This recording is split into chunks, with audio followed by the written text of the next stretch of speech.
Bom dia a todos.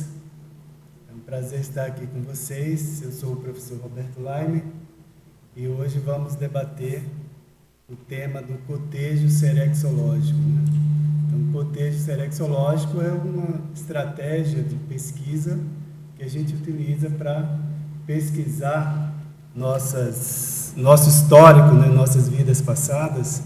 Então, a serexologia não é só o estudo das vidas passadas, Ela compreende todo o processo evolutivo ao longo dessa série de vidas. Então, nossos objetivos hoje aqui é colocar para vocês alguns critérios que a gente pode estar utilizando para fazer essa pesquisa, a comparação. Então, vocês fiquem bem à vontade. Eu vou só comentar aqui algumas características da pesquisa e aí vocês já vão ficando à vontade para fazer questionamentos e tudo. A ideia é que a gente saia daqui com mais perguntas até do que respostas, porque é assim que a gente faz pesquisa, E se a gente sair de um lugar ampliando o nosso leque de questionamentos, eu acho que isso é um grande avanço dentro da pesquisa. Então, a gente faz pesquisa assim, questionando, ampliando, debatendo. Tá? Então, o objetivo aqui é a gente... Por isso que eu ampliei, todo mundo recebeu esses referenciais, está lá em cima aqui, quem não recebeu, alguém pode ajudar aí. Então, tem uma lista dos critérios que eu tenho utilizado. Na verdade, esses critérios aqui, gente, são frutos já depois da publicação desse livro aqui. Não sei se vocês sabem que eu publiquei esse livro no ano passado. Então, Vidas de Naturalista, que é justamente um trabalho de cotejo serexológico. Está falhando aí? Que é justamente um trabalho de cotejo. Foi realizado um cotejo com 3 naturalistas, E aí eu me incluí nesse cotejo, realizando, então, uma conclusão, um fechamento da pesquisa. Pode deixar aqui. Tá bom? Beleza, pode deixar. Melhorou agora? Estão escutando melhor? Então bom. Mas deu para escutar a parte inicial? Então, o objetivo hoje é a gente está discutindo justamente esses critérios e uma estratégia de fazer pesquisa. Esse é um dos temas mais polêmicos que existe na pesquisa de um modo geral. E na Conscienciologia também é um assunto que a gente está começando a desvendar. Por isso que é importante a gente estruturar a metodologia, porque a gente só avança com ciência se a gente tiver uma boa base metodológica. É assim que a gente faz o crescimento de uma ciência. E esses critérios que eu coloquei aí para vocês, na verdade eu fui utilizando ao longo da pesquisa, eu utilizei ao longo do livro, mas vejam que eles não estão mastigadinho assim. Se vocês pegarem o livro, por isso que eu trouxe aí, eu vou dar exemplos que estão aqui espalhados pelo livro. Mas eles não estão aqui mastigadinho assim, eu utilizei isso aqui. Isso aí eu peguei depois já da publicação do livro. Eu apliquei esses critérios, mas na verdade não tinha ainda sistematizado, Então isso já é um avanço, já é mais um resultado da pesquisa, porque um dos motivos principais que o pessoal, quando lia o livro ou conhecia a minha pesquisa, chegava e perguntava, mas como é que você fez? Como é que você chegou a essa conclusão? Como é que a gente confirma? E essa é uma das principais preocupações, Como é que a gente confirma se foi A ou B, se foi tal ou tal personalidade? Então, essa é uma das grandes interrogações. Mas a gente vai ver hoje que não é só isso, O reconhecimento é uma das etapas da pesquisa. Então, até lá, a gente tem uma série de desafios para ir superando, para ir encarando e aprofundando a pesquisa. Ok? Então, de modo que vocês, ao longo aí do debate, vocês fiquem bem à vontade para a gente poder aprofundar. Eu separei algumas imagens e eu vou comentar aqui no geral esses critérios para poder a gente aprofundar. Quando a gente fala em pesquisa serexológica, eu estava enfatizando aqui, a metodologia. A gente parte dos seguintes princípios. Todo mundo, isso eu fui observando ao longo da pesquisa, todo mundo tem indícios do seu passado. Todo mundo, não tem essa. Eu até, ao longo do tempo, eu fui observando que até o cachorro lá de casa, aquela história, tem indícios do seu passado. Então, eu tinha um cachorro, por exemplo, bem baixinho, um Dachshund, né, alemão, e aí ele era super invocado, principalmente que ele tinha uma retaguarda com os Dobermann, outro cachorro alemão, né, que eles eram extremamente bons assim, de farejar, assim, de caça e tudo mais. Sendo que o baixinho ele ficava super, né, super reforçado com a retaguarda dos gigantes. Então você via ali assim, o nível de liderança entre os outros. Aí você vê que a estratégia, né, de caça, quem que puxava tudo, ele era a figura central dentro do grupo dos outros cães. Então você mostra ali, isso mostra que, né, o aspecto, as sutilezas de liderança, do posicionamento, o arrojo, por exemplo, do animal, aquilo ali não chegou à toa. Então é isso que a gente vai observando. Então quais são as nossas características, peculiaridades, principalmente dentro do grupo, né? Então por isso que eu afirmo com muita tranquilidade, muitas vezes a gente chega e o pessoal chega e faz alguns questionamentos, né? Poxa, mas eu não tenho ninguém, eu nunca tive nada, nenhuma evidência do passado. Isso elimina esse princípio porque está totalmente furado. Todo mundo tem indício do seu passadão. Então, essas evidências, por quê? Por que eu falo isso com muita tranquilidade, esse conjunto de evidências? Porque o nosso passadão, imagina assim, seu histórico de consciência. O nosso presente, ele é menos de 1% dessa realidade que a gente é. Então, ao longo da série X, né? Então as várias vidas, esse presente agora é um pequeno percentual. Ou seja, toda a nossa carga de interesses, valores, modo de pensar, modo de agir, isso vem sendo construído ao longo de muitas vidas. Ó. O modo como você reage, o gosto, a preferência, isso vem sendo construído ao longo de muito tempo. E isso é bem presente hoje. Isso se reflete hoje na sua profissão, na família, na sua rede de relações, né? Seja em casa, no trabalho, o modo como você reage, o que você gosta de estudar, de ler. Então, isso aí é que é objeto, é uma estratégia da gente estar fazendo a pesquisa.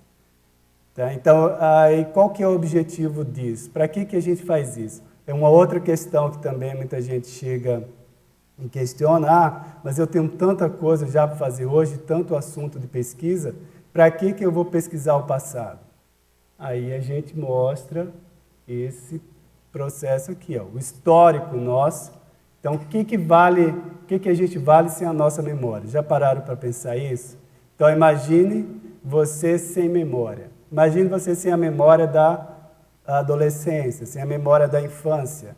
Vamos começar a apagar a sua memória. Não, só interessa hoje. Então, veja, você já ia perder uma série de vínculos, ia perder até uma noção das suas habilidades, das suas potencialidades. E é mais ou menos isso que acontece mesmo. Quando a gente ressoma, a nossa memória, ela sofre um certo apagamento, né, esse ofuscamento. E aí a gente vai recuperando boa parte ao longo do desenvolvimento da vida. E isso é o que acontece na maioria dos casos. Então, a gente se inclui nisso. Então, na prática, a gente ofusca a memória e depois, com o tempo, a gente pode ir recuperando. E, às vezes, recupera tão bem que a gente age exatamente, quase que exatamente, como nas vidas anteriores. Então, interesse, o modo de se relacionar, o que é que buscou. Então, às vezes, a semelhança chega a níveis absurdos, assim, de repetição. Aí que entra o conceito de mimese existencial. Tá? Alguém aqui nunca ouviu falar em série X ou mimese, esses conceitos? Todo mundo tá primeiro contato com a Conscienciologia? Então tá. E qualquer coisa fica bem à vontade, tá? É perguntar qualquer termo, eu vou procurar traduzir qualquer palavrão assim que foi estranho para vocês, tá bom? Então, a mimese quer dizer repetição. Então, às vezes, a gente está tão envolvido com aquela maneira de pensar, de agir, que a gente repete igualzinho. Tá? Por que isso? Porque o nosso currículo maior, por exemplo, você vai, vamos supor, você quer mudar de trabalho, de área, e você vai chegar numa empresa ou num local, você vai, o que você leva para lá? Né? Ninguém te conhece. Você leva o currículo, não é isso? Então, a gente leva o currículo porque a gente sabe que tem um histórico ali por trás de habilidades, de potencialidades. É isso que ocorre a cada vida. Então, a gente, com base no nosso currículo, é que a gente vai se enquadrando em determinadas áreas, determinados interesses. Isso é o ponto fundamental da gente começar a pesquisa. O que a gente gosta, o que a gente tem interesse, onde é que a gente está metido. Então, na infância, na adolescência, a gente se meteu com o quê? A gente se envolveu com o quê? Ali mora aquele conjunto de evidências que eu falei inicialmente. Dentro das estratégias que a gente pode lançar mão de fazer a pesquisa, então a gente chama de identificação serexológica, ou seja, essa identificação de onde é que eu estava no passado, onde é que está a maior carga do meu currículo existencial. Então, quando a gente fala assim, a vida ou a história existencial, é a história predominante, né, da consciência ao longo das vidas. Então, a gente esteve mais envolvido com o quê? Será que foi com a religião, com belicismo? Com que área? Com que área que predomina? Com a administração, com a política? O que prevalece mais no nosso histórico? Então, dentro da estratégia da gente fazer pesquisa, dessa identificação, a gente pode encontrar grupo, igual eu falei, grupo dos religiosos, grupo dos militares, grupos dos cientistas, por aí vai, grupos dos parapsíquicos. A gente tem a estratégia de identificar o local e época, isso é extremamente importante. Quais são os países, as áreas ou regiões que vocês têm mais afinidade ou mais rechaço, então, mais desafeição. Então, quem que é aqui a turma da França? Quem gosta mais da França? Quem gosta mais da Inglaterra? Por aí você já vai. Quem é mais da Alemanha? Por aí você já vai sentindo. Quem é a turma da Espanha? Então, naturalmente, as pessoas se manifestam nesse sentido. Porém, muitos casos, a pessoa tem uma relação profunda com aquela região e ainda inibe o rechaço, ainda manifesta rechaço, né? Manifesta inibição. Eu relato, acho que aqui no livro também, que quando eu estava iniciando a pesquisa, eu queria ir para a Europa e fazer uma sondagem, né? Eu vou fazer um rastreamento, que a gente chama prospecção. Vou fazer uma prospecção na Europa e vou ver onde é que eu tenho realmente mais conexão. Eu coloquei a Alemanha e Inglaterra por último. Inglaterra sempre era meio assim. E aí foi justamente o contrário. Conforme eu fui aprofundando a pesquisa, tudo inverteu o jogo. Eu fui justamente para a Alemanha, foi primeiro e depois a Inglaterra. E a Inglaterra ainda se mostrou com mais força e conexão comigo do que a própria Alemanha. Tudo indica que a Alemanha foi mais recente, mas a Inglaterra tem uma raiz mais forte. E isso se mostrou por várias relações, aí que entra esses critérios aqui que a gente vai discutir, tá? Então, são várias evidências que vão convergindo para um determinado ponto, e aí você passa a se reconhecer como tendo um histórico ligado àquele assunto, esse ou aquele assunto. Então, o raciocínio básico é esse, é ver o que a gente tem de evidência, não adianta o achismo. Eu acho que eu tenho, entendeu? Essa pergunta inicial que eu fiz, eu gosto da Inglaterra, não gosto da Inglaterra. Não, esse posicionamento inicial quase que não vale muita coisa. Tá? Então, tem que pesquisar, e aí o ideal é ir lá no local, fazer a avaliação, a prospecção, e aí a gente começa a discutir com mais evidências. Então, eu falei local, época. Oi, pode falar. De gostar. Você falou que podia interromper, isso, pode, né? Pode. Gostar do país e ter identificação. E quando você tem uma certa... Isso que eu falei, o rechaço. Pode Essa ter primeira acontecido impressão Você considera, mas não, em termos de pesquisa não leva muito em conta.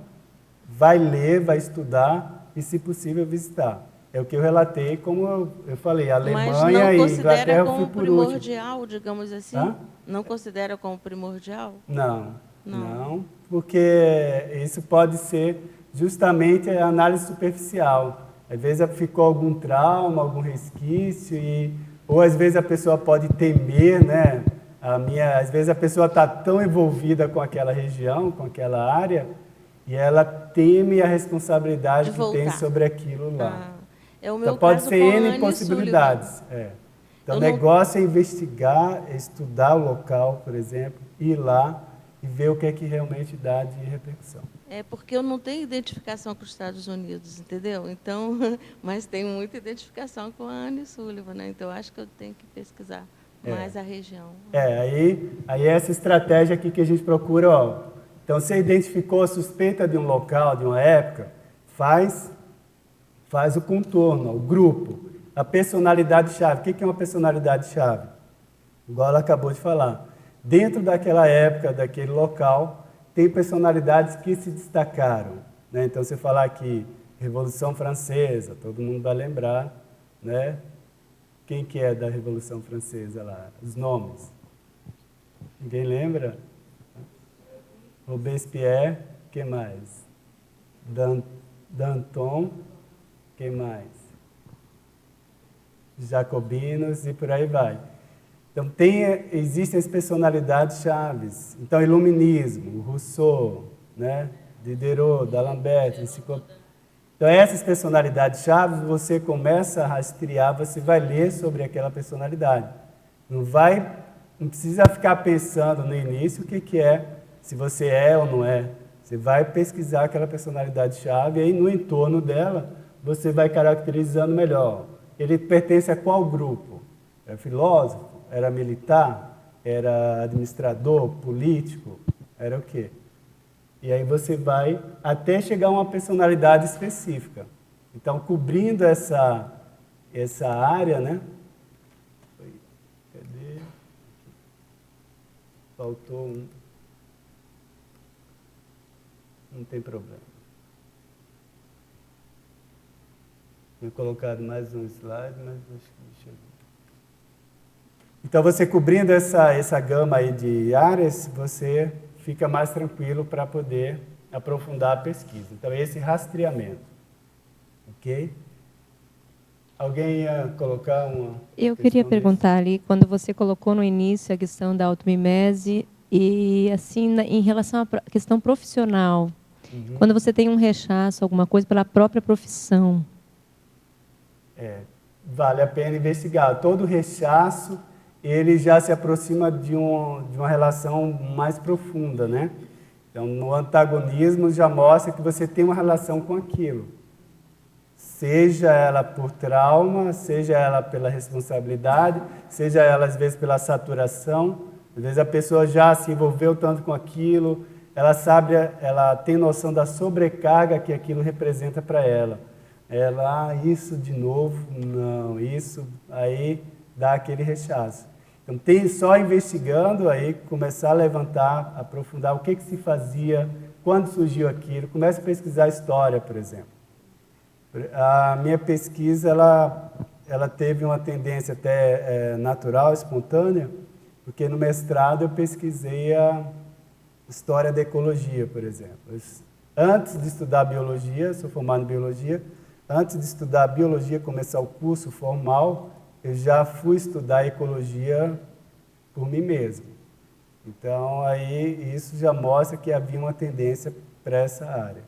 E aí depois, toda a graduação e o mestrado, e aí foi só um crescendo até me envolver com esse povo todo. Mas veja, é uma forma de mimese e, ao mesmo tempo, eu sei que está na minha área de atuação, né, proexológica, de programação de vida atual. Então, a gente aí tem que ir com essa calma. Então, um dos pontos que eu anotei inicial aqui para a gente comentar é justamente esse. O megafoco. Então, uma das observações que a gente recebe, eu estou falando também em nome da Consecutivos aqui, quer ser especializada nisso, uma das observações que a gente recebe é que, como eu falei, tem tanta coisa para fazer, pesquisar, por que eu vou me dedicar ao passado? Como a gente falou, é uma questão de foco de currículo pessoal, de autoconsciência. A gente está lidando com memória. O nosso foco é memória. Independente da área que você esteja, é importante ou não é pensar em memória, né? Pesquisar a sua própria memória. E outra questão é, independente do megafoco do planejamento de vida que a pessoa tenha, a gente não vai fugir disso. Então, veja como a colega colocou ali. A gente tem uma relação com determinada área, tem um rechaço, isso tudo está representando o nosso passado. O nosso passadão está muito presente. Costuma falar muito isso. O nosso passado é muito mais presente do que o agora. Porque ele está justamente na manifestação desses interesses, desses rechaços. Ele está indicando, ele está vivo ali, ó, na maneira que a gente está se manifestando. Então, aqui, ó, tudo que a gente faz, assim, a maneira até de se vestir, de interesse, a maneira de pensar, isso tudo já tem uma gota ou tem um oceano do passadão. Então, a influência ela é muito grande mesmo. Roberto, além dessa questão que você falou, né, que a Consecutivos estuda o passado por causa da importância da memória, nós não podemos esquecer também a questão da multidimensionalidade, né, que é o nosso viés, o nosso principal objetivo enquanto conscienciólogo é justamente assistir as consciências do passado, que ficaram lá, que inclusive não só do passado, no nosso próximo futuro, na intermissão, já temos um trabalho específico. Né? Isso aí. Eu queria fazer uma pergunta sobre o item 18. Pode falar já ou tem que esperar até o final? Não, pode. Uhum. Depois você fala, depois eu dou uma geral aqui. Tá. É o critério da retroforma positiva. Isso. Você coloca os efeitos da retroforma positiva sobre a personalidade do pesquisador. Avalia-se a priorização, organização e capacidade do pesquisador em perscrutar os possíveis locais de retroforma positiva, evidências fatuais de ter vivido nos locais visitados. Eu tive no Egito nessa vida e não sabia que eu tinha lá uma forma muito positiva e em muitas vidas. Tá? Isso eu só acessei bem depois, então isso aí convalida o que você colocou aqui.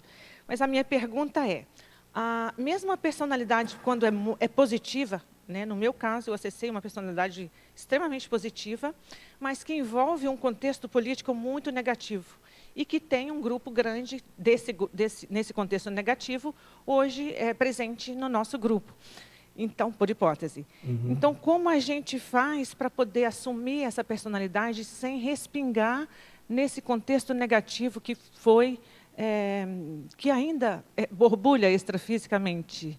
A questão do grupo ainda ter uma interpretação. Ontem a gente estava debatendo aqui, o pessoal perguntou sobre um dos preços, né? De você fazer a pesquisa, assumir determinada personalidade. Eu colocarei aqui, em primeiro lugar, você está falando já de assumir publicamente uma determinada personalidade ou Exato. Assumir dentro da pesquisa? Assumir dentro da pesquisa. Não, Isso. Dentro da pesquisa é ok, já assumi porque eu tive a retrocognição e foi convalidada por outras pessoas. Assumir enquanto escrever sobre o assunto, assumir publicamente. Eu sugeriria uma estratégia, né? Você vai aos poucos, você vai se testando. Então, por exemplo, o primeiro artigo que eu escrevi, após uma viagem de investigação, eu coloquei as iniciais naturalistas e um breve resumo, não falei mais nada, falei que estava pesquisando, que tinha relação, e aí aguardei. Então, você vai fazendo testes sem evidenciar, sem expor totalmente. Isso é uma estratégia porque aí alivia. Agora, antes disso, eu sugeriria também que vale a pena o aprofundamento máximo possível que você conseguir. Até para abrir, depois ir abrindo mais o jogo, você ter uma fundamentação histórica, uma fundamentação de biografias, nos vários aspectos, até mesmo esse esforço, ele vai acabar repercutindo na auto-recuperação de memória também. Aí vai deixar você mais tranquilo. Porque se ainda existe certas as circunstâncias assim, ou mais constrangedor, ou mais, né, de receio, é melhor evitar assim, a exposição, né? Aí você vai aos poucos. Não e isso seria aí vai quanto à sendo minha trabalhado. pessoa, seria quanto ao grupo, né? A um determinado grupo que está Então, presente. mesmo Não assim, quanto a em mim. relação ao grupo, por isso mesmo, aí você vai aos poucos, porque aquilo vai se diluindo. Então, não sobrecarrega nem para você e nem deixa o grupo também Exposto. atiçado, né? Olha lá, a fulana está achando que é o quê?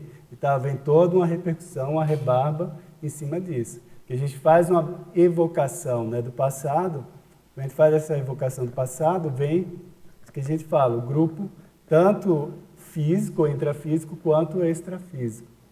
Agora, isso a gente não vai fugir.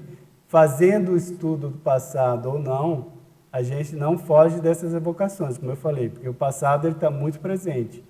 A questão é quando a gente faz a pesquisa, a gente começa a se tornar mais consciente disso tudo.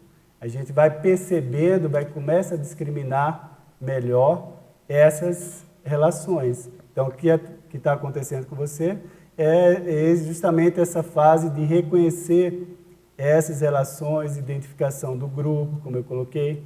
Aí você vai manter, a questão é manter foco na pesquisa, na autocognição. Claro, e sempre pensando em o melhor, em ajudar, em procurar melhorar o ambiente. Aí Obrigada, Roberto. Então, aproveitando a deixa dela, eu ia comentar, vou só passar rapidinho aqui nesses critérios e por que eu coloquei. E aí vocês, qualquer um deles, a gente pode estar discutindo melhor. Então, eu coloquei como primeiro critério, tá, esse critério justamente parapsíquico, porque eu vejo que um dos pontos principais para a gente aprofundar nessa pesquisa serexológica é a gente prestar atenção nos fenômenos que ocorreram com a gente até então, e relacionado com o nosso passado. Então, focar, esse é o critério parapsíquico, considero o mais importante. Eu coloquei em ordem de prioridade, mas o mais sério aí que eu vejo são esses iniciais e o último também. O resto, essa ordem aí, não se preocupem muito. Tá? Eu vou seguindo a sequência, o critério do perfil de personalidade. Então, o perfil de personalidade envolve temperamento, características pessoais, tá? Todos os traços, trafor, trafar. Aí entra, por exemplo, o Conscienciograma, o livro que a gente tem, que trata de todas as características, assim, 2.000 variáveis ou características que a consciência manifesta. Então, no Conscienciograma, a pessoa pode já ter uma ideia disso. Mas, mesmo assim, além do Conscienciograma, você deve estudar temperamento, o que é, quais são as características variáveis que entram no temperamento. O professor Waldo costumava falar dos 100 itens, né? Aquela história dos 100 itens, aquilo lá é para começar uma pesquisa. Então, só esse critério do perfil de personalidade, você vai ter aí centenas de itens, tá, para avaliar. Somente, por exemplo, temperamento, eu utilizei, aqui no livro tem uma listagem de 215 aspectos de temperamento e caráter, que é o que compõe a definição de personalidade. Então, traços de temperamento e caráter. Então, só aí, veja, você tem centenas. E tem que ver se tem uma coerência aí entre eles. Como eu falei antes, o critério parapsíquico, você lista todos os fenômenos relacionados ao tema. Aí depois, o critério biográfico, ou biografológico. Então, a biografia, o que se tem sobre aquelas personalidades? Aí vem a pessoa e coloca, mas não tem nada sobre a personalidade que eu estudo, não tem biografia. Isso não cola, isso não existe. Por quê? Porque a gente tem, se você não tem informações sobre a personalidade específica, vai para uma personalidade-chave, ou para o grupo, para o local, para a época. Alguma coisa na história vai ter sobre aquilo.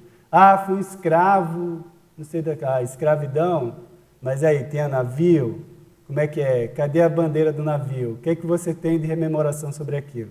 Então, alguma evidência vai ter que permita você localizar a época e o grupo que está aqui. Só de falar, o grupo dos escravos, né? Só aí já dá um bom ponto de partida de pesquisa. Então, não tem essa de, falta referência, falta biografia. A gente tem que ir fuçando pela beirada, né? Pelo contorno. Então, o critério metabiográfico. Então, metabiografia é uma abordagem que a gente faz, uma aplicação, onde a gente estuda as várias vertentes ou várias linhas onde uma biografia foi registrada. Então, por exemplo, tem lá, eu já apresentei um verbete sobre isso, que é o metabiografia, que eu mostro os casos. Tem o Humboldt tem uma metabiografia, assim, clássico, né, que já é reconhecida. O Darwin, o Newton e o Mendel. O artigo mais didático sobre isso é sobre o Gregor Mendel, que fala as 9 vidas do Gregor Mendel, que mostra justamente as várias facetas que a vida dele foi abordada. Então, mostra como que a biografia ela pode ter variações e tendenciosidades. Tá? Só no Humboldt, depois eu vou detalhar nesse próximo evento nosso, eu vou falar sobre o Humboldt, e ele tem umas 10 vertentes, mais ou menos. O Newton também tem umas 10 vertentes, que foram abordadas a vida conforme o interesse do biógrafo. Então, esse que é muito interessante na metabiografia, porque aí você tem uma visão mais de conjunto daquela personalidade, tá? E como que as pessoas o viam, né? Isso que é bem interessante, porque aí mostra as várias facetas dele, e isso já é um reflexo do passado, né? Então, se a pessoa tem mais vínculo com o misticismo ou com o belicismo, e isso aí vai aparecer e vai ficar bem evidenciado na metabiografia dele.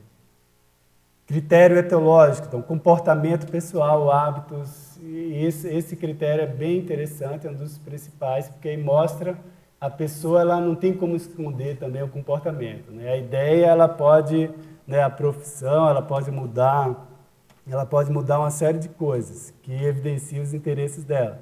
Mas o comportamento, às vezes, é difícil, né? Então, certos trejeitos, como é que ela pega? A pessoa não tem nada a ver com monarquia, não tem nada a ver com isso, mas ela vai pegar, ou ela pede o microfone. Eu estava comentando com o pessoal aqui inicialmente que eu era garçom de mesa, né?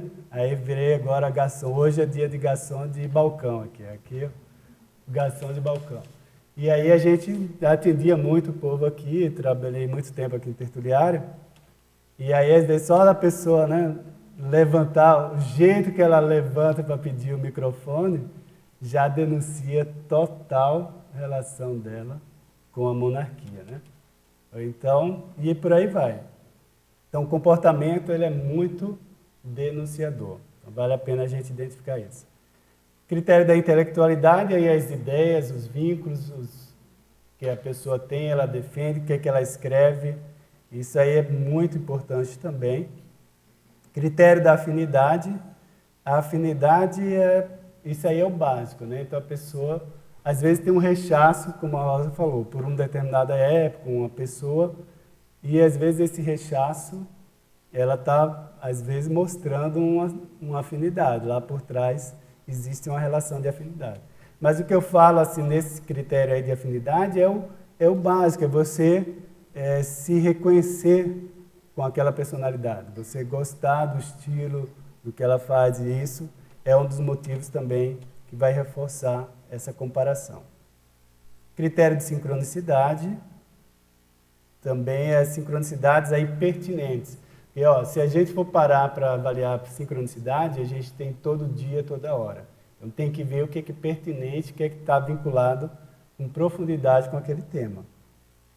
Heterocrítica, como a Marlene estava colocando ali. Então, heterocrítica é você expor os resultados, igual eu fiz com livro, artigos também, palestras, cursos. Você vai expor o resultado da sua pesquisa, da sua hipótese, e aí vamos ver a repercussão que isso dá. Autocrítica, eu fiz, em relação à heterocrítica, um dos testes que eu fiz antes de escrever o livro foi pegar ideias de três naturalistas, Um deles era o Humboldt. E aí era o Humboldt, o Wallace e o Darwin. Eu colocava lá e pedia para pessoas que me conheciam mais, aí, ó, lê aí, o que vocês acham que tem mais a ver comigo? Qual é a ideia que tem mais relação comigo? Aí o povo ia colocando, de uns 10, 6 colocaram o Humboldt, né? E os outros 4 foi meio dividido.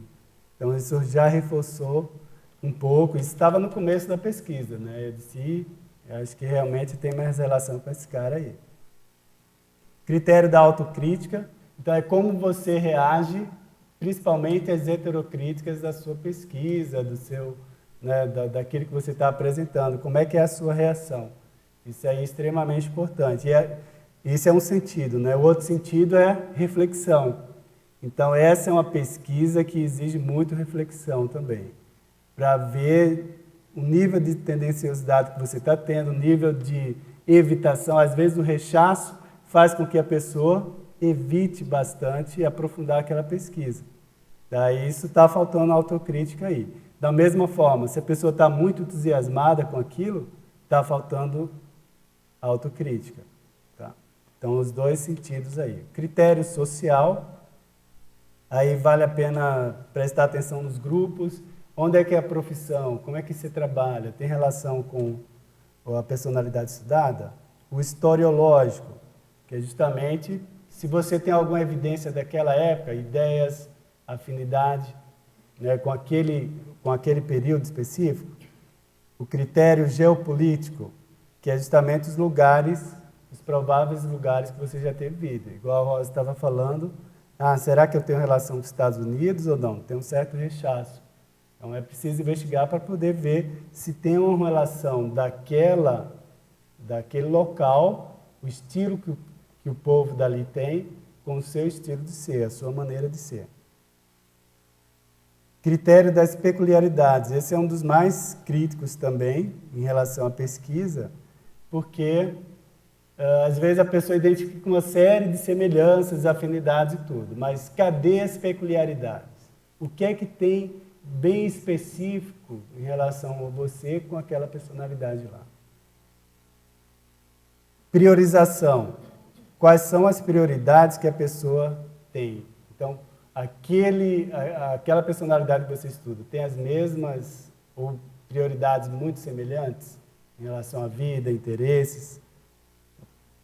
Tem que pensar nisso. Critério da evolutividade, que é o seguinte, essa pesquisa que você está fazendo, está trazendo frutos evolutivos? Você está ganhando com isso, está havendo alguma pressão, vamos dizer, positiva, né, de transformação, de mudança? Está gerando você alguma provocação nesse sentido? Se não está, aí já é um ponto a ser refletido aí. Critério da sanidade. Esse é interessante também, porque mostra o nível de homeostase, né, de equilíbrio que a pesquisa tem. Então, tanto no sentido aí, tem dois sentidos. Um em relação à sanidade do próprio pesquisador, por exemplo, se ele está com um vínculo muito emocional com aquele tema, com aquela personalidade. Gente, esse tema de pesquisa mexe muito com o ego, né, com o íntimo da personalidade. Por isso que a gente tem que considerar com muito cuidado esse critério da sanidade, né? Nem para mais, nem tanto a mais, nem tanto a menos. Ok? E um outro aspecto é se a pesquisa também tem gerado uma repercussão consciencioterápica ali, ou seja, a pessoa está se enxergando naquela personalidade, e isso está levando a reflexões que ela possa mudar a sua maneira de ser, né? A maneira de encarar o mundo, enfim. Então, isso é uma repercussão consciencioterápica. Critério da retroforma positiva, como eu coloquei para a Marlene. Então, é ir no local e ver se tem repercussões. Ou até, às vezes, a pessoa já foi naquele ambiente e sem estudar ainda, mas um contexto de vida, um trabalho, levou a pessoa até aquele local. E um outro ponto que é pouco considerado, muitas vezes a pessoa, nós, nessa vida, renascemos em locais de retroforma. Era um questionamento que eu tinha, e depois, com o tempo, foi se evidenciando. É o caso com a hipótese do Margraf, que morou um bom tempo em Recife, que é onde eu ressomei. Então, isso aí mostra, o professor Valdo mesmo, ele falava que um dos critérios de ter escolhido Minas, o próprio Rio de Janeiro, era em função de retroforma no local. Então, a retroforma mais positiva, ou que tem um vínculo mais forte, ela vai acabar influenciando na ressoma, sim. E, às vezes, o que é que ocorre? A pessoa, não tem... Chegou um caso também de uma aluna bem interessante. Não tem nada, não deve ter vida. Ela era, sei lá, interior de São Paulo, eu acho. Mas aí foi ver, eu perguntei, mas o que caracteriza a cidade lá? Qual que é a linha de produção? Parece que tinha relação com... Era forte em agricultura, a família tinha... Sei que tinha uma série de relações com ela ligada àquele grupo ali. Entendeu? Geralmente uma cidade tem uma marca, né? Ou é mais agrícola, é portuária, igual o caso de Recife, é comércio, né? É pecuária, é o café. Então tem alguma marca aquele grupo. Ou ela, né, viveu num bairro que era tipicamente religioso, alguma coisa assim. Uma cidade tipicamente religiosa, e por aí vai. O critério da verificabilidade, esse é, como eu estava colocando lá para a Marlene, você vai testando, você escreve um artigo, escreve um verbete, então você vai sentindo a repercussão. Então eu fui justamente nesse crescendo. Depois eu coloco aqui as fases da pesquisa. É muito importante a estratégia do crescendo. Claro que tem casos em que a pessoa pode saber até num dia, ou é revelado, sei lá, chega alguém, você foi fulano e tal, mas isso é exceção, tá? Isso é exceção para um caso ou outro. E outra coisa, gente, descobrir uma vida é muito importante, mas se você, e aí, descobriu, o que faz? Entendeu? Se não tem uma pesquisa, se não tem uma base, se não tem um estudo, se não tem essas repercussões, já não está contando muito. E outra coisa, descobriu está dentro de milhares, isso não vai aliviar a dor, nem satisfazer, né, a curiosidade, o ego, seja lá o que for. Entendeu? Essa relação de pesquisa, isso vai continuar, eu vejo que um bom tempo. Porque não é assim, descobrir a vida, é autopesquisa, é autoconhecimento. Só terminando aqui, então, o critério do fechamento das hipóteses secundárias, isso é importante. Então, as hipóteses secundárias eu coloco logo abaixo aí, tem aqui também, quem não pegou o papel. Antes da gente chegar na hipótese de retropersonalidade, ou personalidade consecutiva, né, de ser uma personalidade consecutiva, é interessante a gente formular uma série de outras hipóteses. Não começar, justamente o contrário, não vai começar, eu acho que eu fui fulano. Com base em que? Cadê o quanto de estudo que você já desenvolveu a respeito daquilo? Não. Então, mesmo que você tenha maior, eu tive uma projeção, uma retrocognição muito extensa e tal, mas se não estudar, não vai ter todos esses confrontos, você vai ficar simplesmente com a informação de que foi aquilo, e aí, vai fazer o quê? Então é importante elaborar uma rede de hipóteses, porque isso ajuda também a você construir a sua memória, entender melhor a sua relação com aquilo, o seu histórico. Então, na hora que você desenvolve cada hipótese dessa, eu chamei aqui hipótese secundária, né? E você vai encontrando argumentos ou evidências que derrubem ou reforcem aquela hipótese, você está reestruturando sua memória. Então, tudo isso da pesquisa, estou dando força aqui para a pesquisa, mas ainda é fachada, né? Porque o interesse maior é a recuperação da memória. Então, esse esforço todo, você vai fazendo, está ajudando na sua memória. Então, até consolidar uma hipótese de retropersonalidade ou personalidade consecutiva, você já tem um arcabouço, uma rede de sinapse, parasinapse, uma rede neuronal, que já te deixa muito mais tranquilo para encarar a realidade. porque é uma realidade impactante, gente. A gente estava falando, até a Marlene chamou a atenção, o critério, né, parapsíquico, multidimensional. A gente está quebrando, é uma quebra de regra, é uma quebra de, de certa forma, é uma derrogação de lei. Se você está quebrando uma lei, que é da ressomática, a gente apaga, aí tem uma nova vida, né, aí faz tudo aqui, depois dessoma, morre e tal. Então, essa lei ela é quebrada com a gente fazendo essas pesquisas. Mas aí falou, não pode quebrar a lei. Então.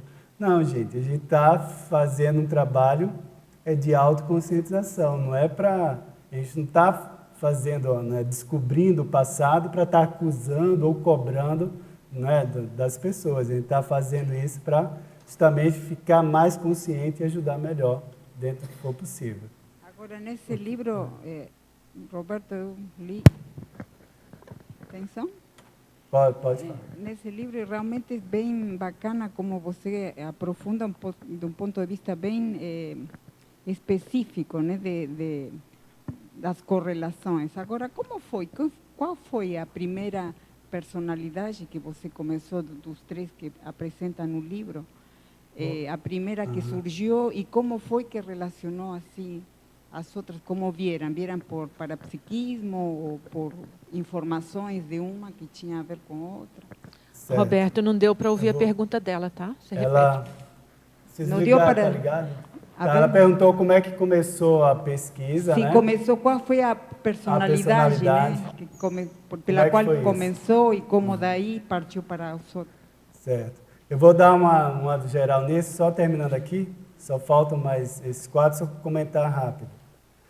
Então, o critério do crescendo tem relação com isso, ou seja, a fase, eu coloco aí a fase de identificação, aí todo mundo recebeu, né? No papel está mais claro, dá para vocês acompanharem. Então, a fase de identificação é justamente como é que começa a sua afinização, seu reconhecimento com aquela personalidade ou grupo. Tá? A identificação aí é o primeiro contato. Já dando exemplo, o primeiro contato com retropersonalidade, que eu considero era um livro da infância, eu relato aqui no livro, que tinha uma foto do Humboldt. E isso eu tinha 10, 11 anos de idade, e aula de geografia, as primeiras aulas de geografia. E o Humboldt é considerado, né, uma das personalidades-chave dentro da fundamentação da geografia. E aí isso ficou muito marcado na minha memória.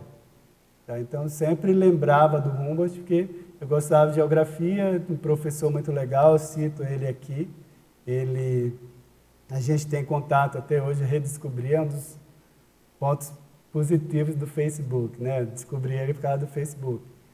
E aí, então, isso ficou na minha memória. Quando no mestrado, então, na graduação, tive pouco contato, e no mestrado, a minha orientadora gostava muito do Humboldt.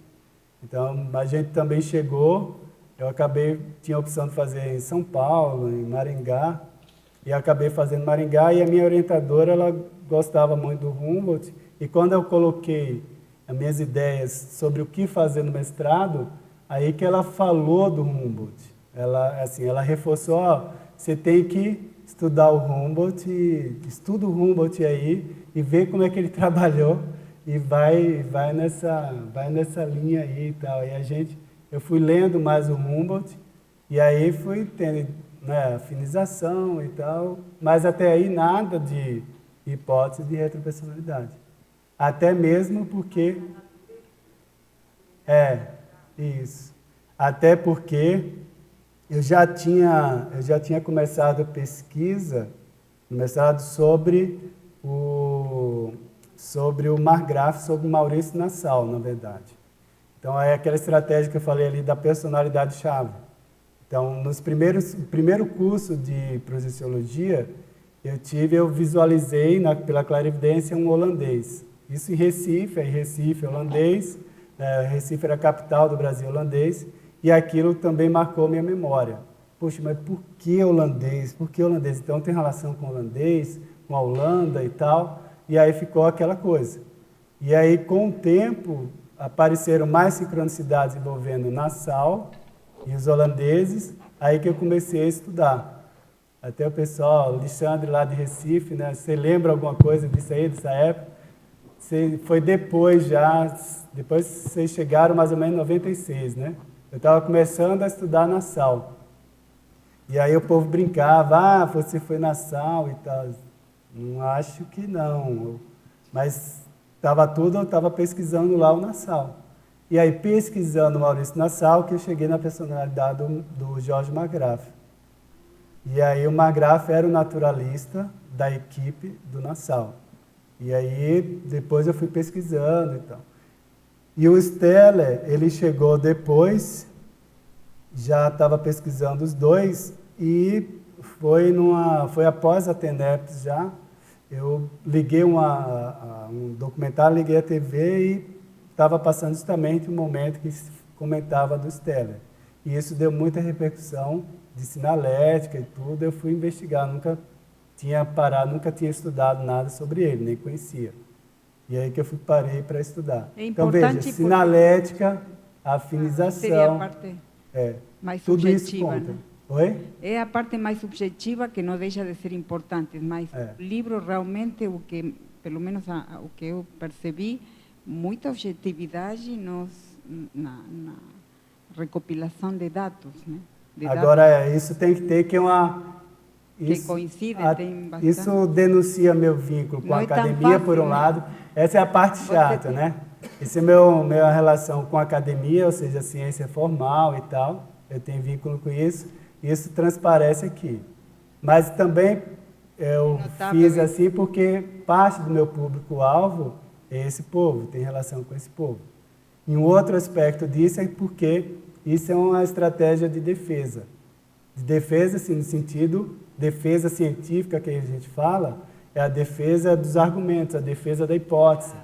Então, um ponto interessante dentro disso, ainda estou no crescendo aqui, tá? Uma pessoa chegou e falou, mas eu não quero defender hipótese, não. Estou estudando fulano de tal e personalidade, mas não quero defender hipótese. Gente, a defesa de uma hipótese é uma defesa de um resultado de pesquisa. Não é a mesma coisa que você defender a personalidade tal. Entende? Então, igual uma vez também, há pouco tempo, eu recebi uma crítica do que eu tinha escrito, de certa forma, denigrir a imagem do Humboldt, porque ele foi tão positivo e tal. Porque eu comentava lá uns trafares dele e tal. Mas, gente, a gente tem que ser realista. Então, não interessa, não estou aqui para defender a personalidade. Aí eu coloquei depois para a pessoa, se defender a hipótese é uma coisa, não é a mesma coisa defender a personalidade. Entende? E outra coisa, você está fazendo a pesquisa é para ter resultado é para publicar, para ajudar as pessoas. E aí você não estou preocupado em defender a hipótese. Não, tem que defender, igual eu coloquei aqui, defenda a hipótese de personalidade consecutiva. E eu fiz assim, assim, assado. A metodologia foi essa e aquela. Tem que ter o para quê, né? Para que realmente então, o objetivo, o para quê coloca isso. Qual o benefício? Exatamente. Aí um dos objetivos, a defesa da hipótese, é justamente essa. Você está defendendo a estratégia que você usou para a pesquisa, o esforço que você fez, a argumentação. E aí você tem que defender, porque senão, você está dizendo o quê? Que está furado tudo que você fez? Que não valeu a pena? Então, para que resultado é esse? Você vai publicar um resultado furado, que acha que é furado. Não, tem defesa porque eu estou autoconsciente, que eu esforcei, eu fiz... pode ter erro e deve ter erro? Tem. Mas cadê? Vamos apontar. E aí eu coloquei, um dos objetivos que a gente fala de defesa, é justamente porque a qualquer momento você tem que estar preparado para argumentar, para discutir com qualquer pessoa. Então, por exemplo, qualquer biógrafo desses três aqui, eu posso discutir de igual para igual. Ninguém vai trazer igual, a novidade, igual, por exemplo, surgiu um livro do Humboldt agora, no ano passado. Muito legal o livro. Mas, assim, de novidades, a pesquisa muito completa da biógrafa. mas de novidade, assim, não tem. Então, mas aí eu posso discutir isso com qualquer um dos biógrafos. Então, isso que a gente fala de defesa. Então, não estou para defender a personalidade, estou para defender a estratégia de estudo, da metodologia de estudo, da metodologia de pesquisa. Tá? Uma coisa que a gente tem que levar em consideração é que o assunto da personalidade consecutiva, ele é muito... É um assunto, assim, vamos dizer, queimado, né? Coisa... Quando se fala em coisa de retrovida, em questão de vidas passadas, sempre já tem aquele negócio, natural. todo mundo que diz que lembra da vida, diz que foi rei, diz que foi não sei quem, diz que foi pessoa famosa, e tem muita besteira mesmo, né? E a gente está num ponto que é justamente de construir bases para esse estudo, um estudo sério disso, né? Um estudo sem o besterol do Napoleão, né? Essas coisas de... a chance de ser Napoleão... Napoleão e Cleópatra. Napoleão e Cleópatra. Eu nem entrei na fila, você vê que eu escolhi outro. Eu disse, isso aí está muito concorrido, eu escolhi os menos conhecidos. Escolheu menos, né? Eu brincava com isso, o Humboldt já escolhi, eu cheguei primeiro, tá? É bom porque vai tirando muito essa técnica, a fantasia. Vai eliminando a fantasia da consciência e dos outros, não da consciência também. Sempre lembrando que é um esforço, é um esforço constante. Eu penso que o maior aporte que está dando a Conscienciologia é a objetividade, além que a subjetividade existe, lógico. Tem que integrar... A gente tem que integrar a subjetividade com a objetividade. Mas a objetividade é o que permite soster a proposta da hipótese e o cotejo, né? O cotejo seriológico, que é o que você apresenta hoje. Não, é isso mesmo. Bem importante. Só terminar aqui rapidinho, Roberto, então crescendo... Só ainda dentro dessa questão das hipóteses, por exemplo, a argumentação hipotética, ela também é válida dentro dessa pesquisa. Por exemplo, você descobriu um trafal ou um trafar, você argumenta o porquê, tudo hipoteticamente dentro dessa pesquisa, né? Isso é possível, isso não é invalidado, né? Não, o que vai reforçar a validação de uma hipótese, gente, é um conjunto de evidências, ok? Então, aqui a gente trabalha o conjunto de evidências, ele deve ser baseado naquilo que você faz, né, no seu dia a dia, a sua vida, ela deve ser esse conjunto de evidências. Então, na hora que a gente tem determinado ato, né, determinado comportamento, interesse, o que a gente escreve, está traduzindo, está transmitindo essas evidências. Tá? Então, agora foi bom ter colocado outra coisa importante quando a gente fala hipótese, é que a gente deve diferenciar também hipótese da suspeita ou da conjectura. Isso didaticamente falando. Então, a conjectura é aquele chute inicial. Então, isso aí é livre. Eu posso chutar, eu acho que tem relação com a África e tal. Eu sou mais... Lá, tem mais relação com a Nigéria do que com o Moçambique. Então, isso é um chute inicial, isso não é uma hipótese. Tá? Então, quando você tem pouca evidência, você está na conjectura. Mas quando a gente fala hipótese é que é onde a gente tem já um conjunto de evidências. Então, aquela história lá dos 100 itens, aí quando você tiver pelo menos uns 100 itens, envolvendo coincidência, parapsiquismo, traço, personalidade, aí dá para começar a falar em hipótese. Mas com um pouquinho, esse chute inicial não é uma hipótese. Roberto, você poderia falar um pouco, talvez exemplificar com o teu caso, a questão da onomástica ou a questão da sincronicidade de nomes entre vidas? Você chegou a entrar nisso na tua pesquisa?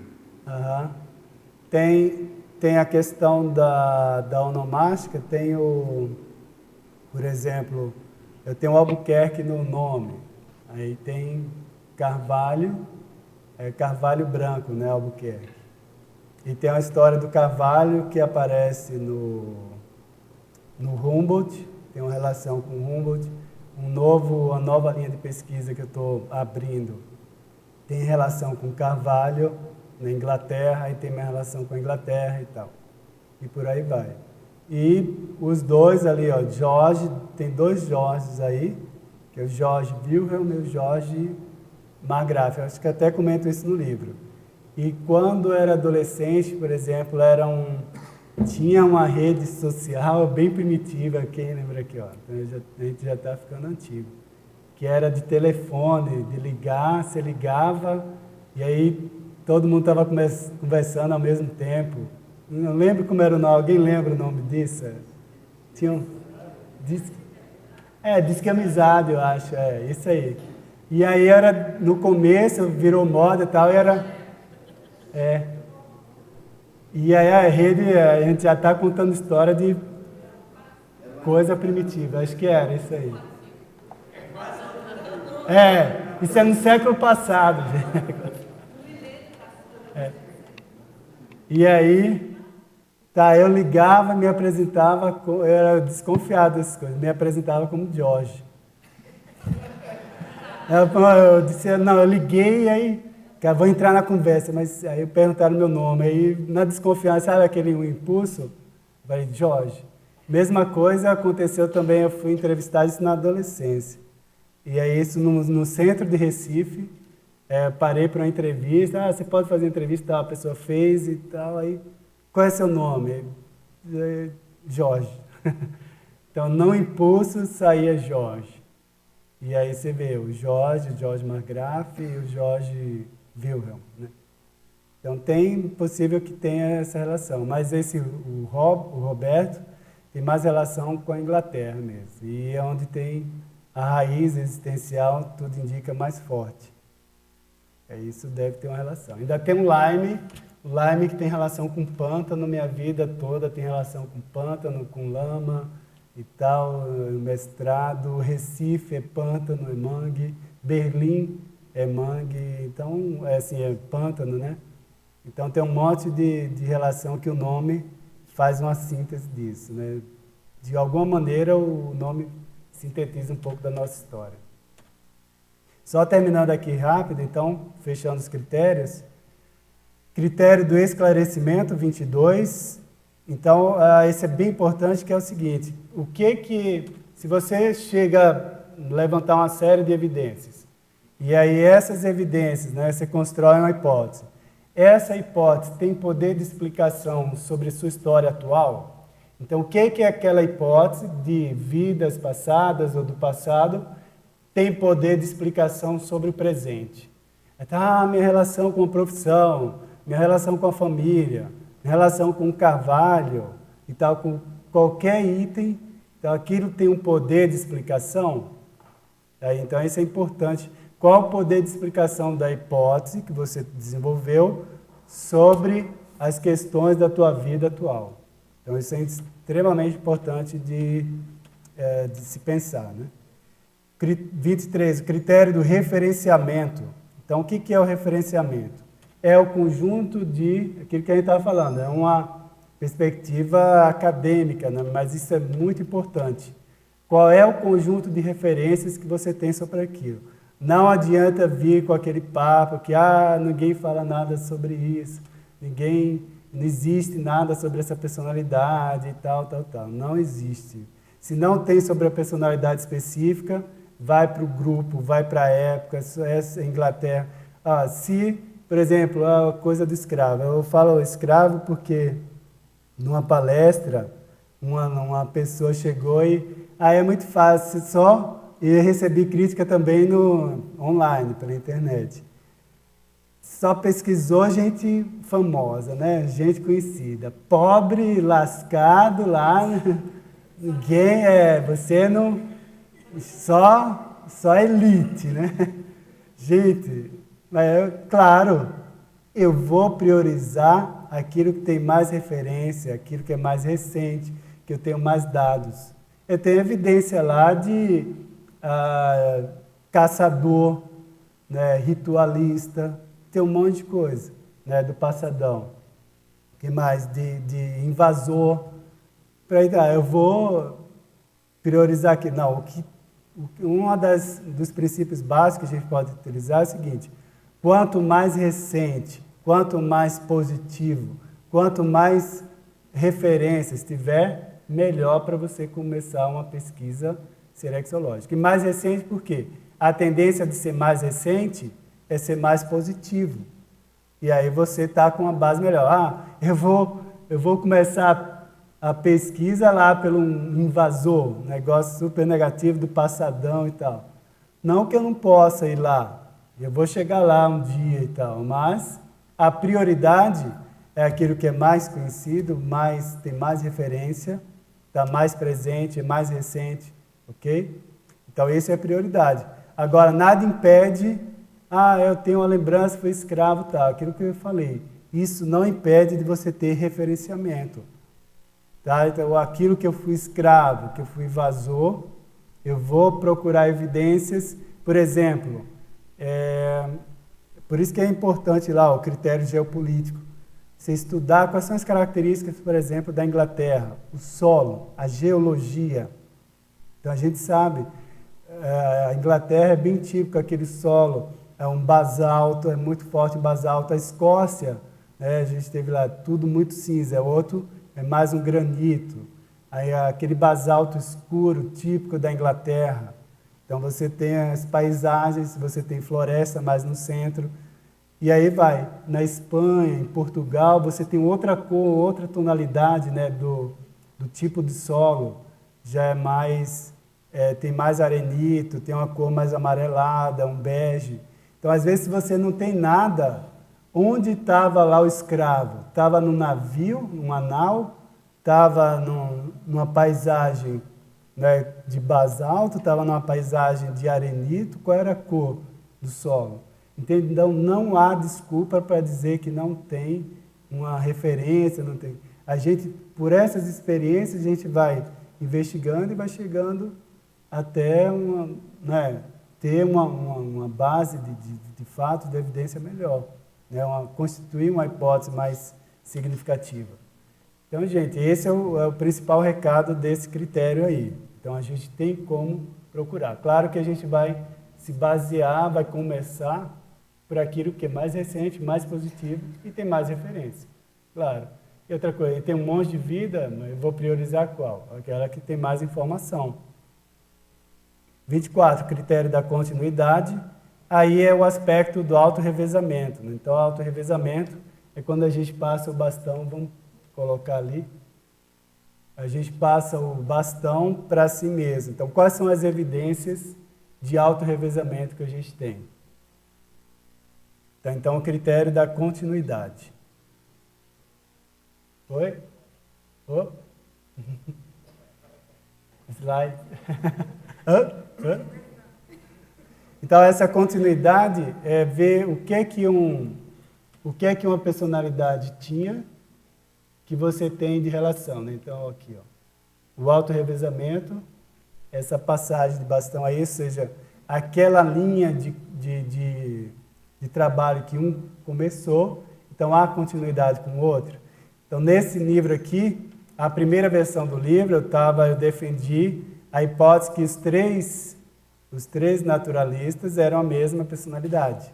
Eu me excluí, eu não queria inicialmente entrar, não existia consecutivos também, ou seja, não tinha um grupo dando o suporte, né, por trás, isso é muito importante também.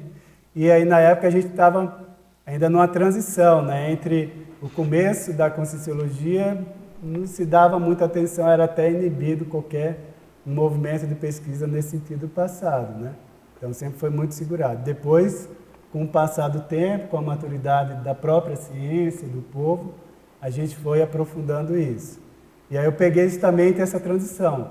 Eu considero o marco inicial da pesquisa 98, veja. Então, ainda estava na fase de repressão lá dessas pesquisas, né? Você lembra, no início, o Instituto, tudo, ninguém dava muita bola, não se dava muita ênfase para isso, não. E aí,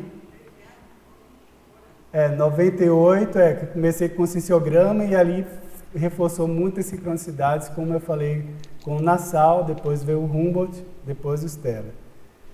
E aí, então, dentro dessa pesquisa, eu fui justamente observando que havia uma certa, né, continuidade entre os três. Então, eu procurei defender isso. E era muito interessante que dos dois primeiros tem vida curta. Um tipo de rememoração que eu tenho intermissiva mostrava bem isso. Quando eu cheguei no Instituto, isso era bem claro. Uma rememoração de ter tido vidas curtas recentes. E depois encaixa com o Humboldt, que é como se tivesse completado o que os outros não conseguiram fazer direito, né? Então, o tipo de abordagem, o estudo, as características, as descrições é bem mais completo.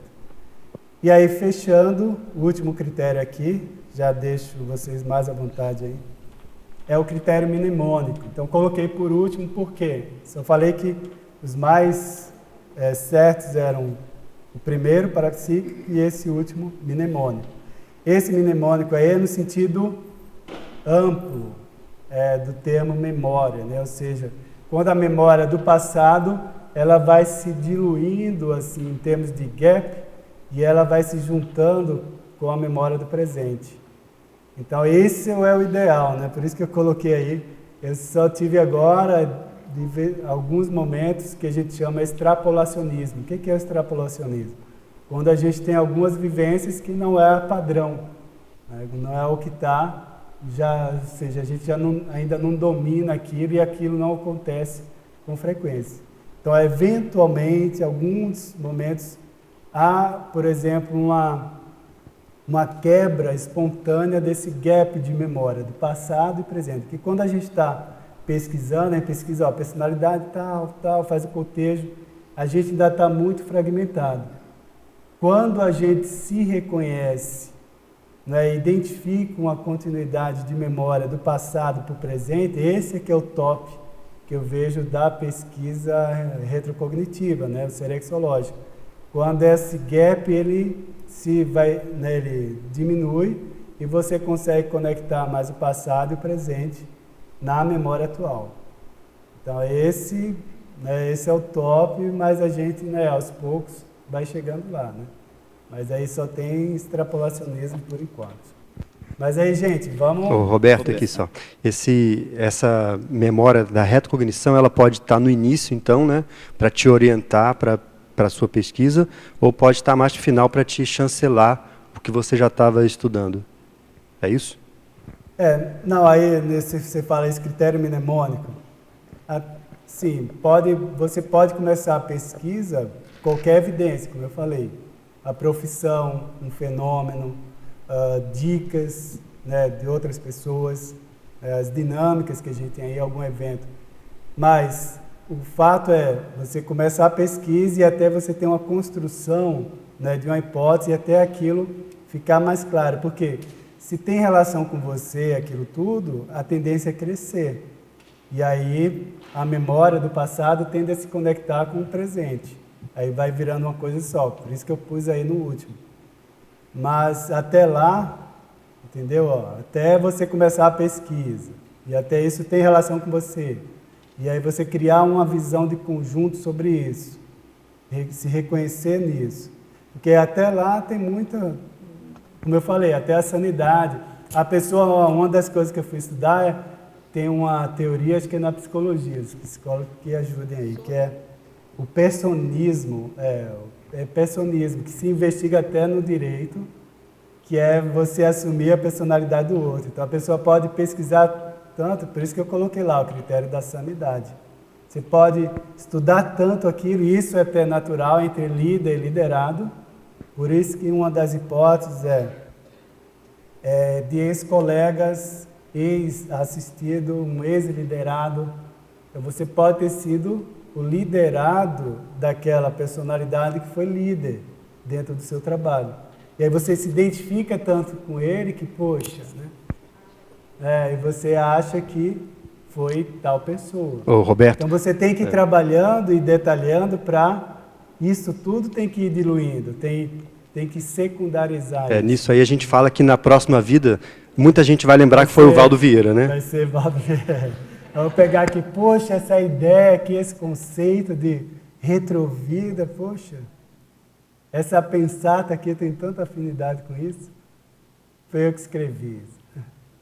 Pois é, gente. Então, o que mais? Alguém queria... Roberto, é um mecanismo de transferência, né? Que às vezes ocorre muito de paciente para o psicólogo, médico. O mecanismo de transferência, de assunção da personalidade. Isso aí. Agora, eu queria te fazer uma pergunta. Você falou sobre a questão do gap da memória passada e o gap da memória presente, esse hiato que fica. E quando essa resposta ela vem por meios parapsíquicos, como fica essa argumentação e a validade dela? Isso. Então, o critério parapsíquico, como eu coloquei, é o principal, porque é a informação que se qualifica a partir dos fenômenos que a gente tem, seja lá de retrocognição, projeção, enfim, clarividência, clareaudiência, tudo isso pode ter relação. Mas veja, aí a gente vai fazer as seguintes perguntas. Você teve relata um fenômeno, mas aí quantos mais teve? Então, a questão daqui, a abrangência, a recorrência, a pertinência. Então, você teve um fenômeno pertinente àquilo. Poxa, eu tive uma rememoração relacionada ao Rousseau, relacionada ao D'Alembert, relacionada a não sei quem. Tá, teve um fenômeno, bem claro e tal. Tá, mas cadê? E os outros? Entendeu? E o conjunto? Aí você parte, teve recorrência? Aí você parte para os outros critérios. Aí você vai estudar o contexto, então sua história de vida, a biografia dele tem relação com a sua, os comportamentos. Aí tudo isso aqui, gente, todos esses critérios devem ser aplicados de modo integrado. Tá? Então esse que é o desafio, você integrar a relação do parapsiquismo, o fenômeno, tem que estar casado com a biografia, tem que estar casado com a retroforma. Então, entende? Então, se a coisa... Por isso que leva tempo uma pesquisa, porque até você engatilhar tudo isso, claro que o ideal a gente imagina também, muita gente imagina, aí começa a ter uma retrocognição, aí vai ter todas, aí vai descobrir de tudo, o passado foi desvendado, que é um milagre quase, né? Então, isso aí, essa visão ainda não existe. Na prática, pelo menos, estou falando assim, né? Estou falando por mim e da média que a gente coloca. Estou me colocando, né, também nesse contexto. Tá? Então, claro que uma ou outra pessoa com maior, né, sensibilidade, e aí o nível evolutivo de cada um é cada um. Aí cada um sabe que é o jogo que vai abrir ou não. Eu estou falando, na média nossa, esse conjunto é importante, porque um parafenômeno tem que estar casado com esse contexto todo. Evolutivo. E também não, por exemplo, a fase inicial é a recorrência do fenômeno, né? Então, aí, digamos assim, qual seria, em termos assim de sua pesquisa, qual seria o número, assim, mais ou menos, a partir de quando que se partiria para um aprofundamento? Tem que observar, igual você falou, teve um fenômeno. Sim, teve às vezes pode ser só um, mas o que é importante é ver, esse fenômeno está relacionado com quem? Lembra que ele falou? Uma personalidade está ligado a um grupo, a uma ideia, a uma época. Aí essa temática ligada a essa personalidade, ela é recorrente, porque pode ser recorrente em relação à sua biblioteca, o que você estuda, as pessoas que chegam até você, entendeu? As pessoas que têm relação à família, grupos, alunos, e por aí vai. Então, você tem que ver se há uma recorrência desse tema. Então, havendo, por isso que eu organizei também em fases, que eu fui passando justamente por essas fases. Igual, todo mundo já ouviu falar em Rousseau, né? Como eu falei, Napoleão, não sei o quê. Então, essas personalidades famosas, todo mundo... Mas aí, aquelas menos famosas, mas você já ouviu falar de escravidão, ouviu falar de monarquia, entende? Os temas, esse contato inicial todo mundo tem. Aí depois a afinização, você tem que ver se as evidências são recorrentes, se tem mais coisa a ver. Aí a desconfiança, você começa a desconfiar, tem relação mesmo com aquilo? Será que eu tenho relação com a monarquia? Será que eu tenho relação com o belicismo? Então, você começa a desconfiar. A hipótese distante, eu posso ter sido um colega, posso ter sido um liderado, eu posso ter tido contato, né? Posso ter viajado para a Inglaterra. Entende? A hipótese distante é uma hipótese que mostra uma relação mais superficial com você.